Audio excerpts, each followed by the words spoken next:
At 10 tonight, Jodi Hildebrandt appears to be challenging her conviction despite pleading guilty to 4 counts of aggravated child abuse. You'll recall she and YouTuber Ruby Franke were sentenced to 1 to 15 years in prison for each count they pleaded guilty to. Yeah, 2 News wanted to know, what could this new filing mean for Hildebrandt's case? Brian Will spoke with an attorney. And Brian, what did you find out tonight? Hi guys, both Franke and Hildebrandt reside here way on the west side of Salt Lake City at the Utah State Prison. And this week, Hildebrandt filed this, which is known as a petition for post-relief conviction. And I spoke to an attorney today to break down what this all means for her case. From behind prison bars, Jodi Hildebrandt is saying her lawyer was ineffective, her plea agreement was unlawful, and her due process was violated.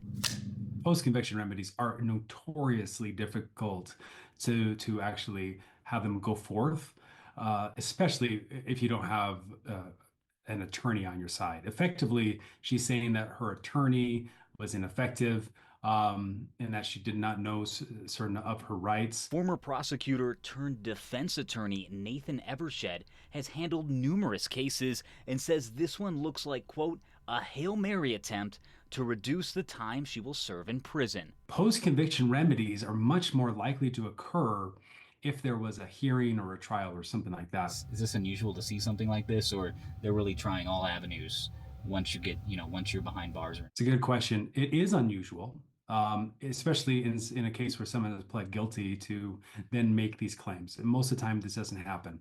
Whereas, for example, after a trial, it is very typical. Hildebrandt says a memorandum with all the pertinent facts is in the mail. Evershed says the defense attorney who represented Hildebrandt has the right to defend himself against accusations she's leveled that he was ineffective. It is an extraordinary move. It looks like she wants her day in court, and she's entitled to that, and we'll see what happens.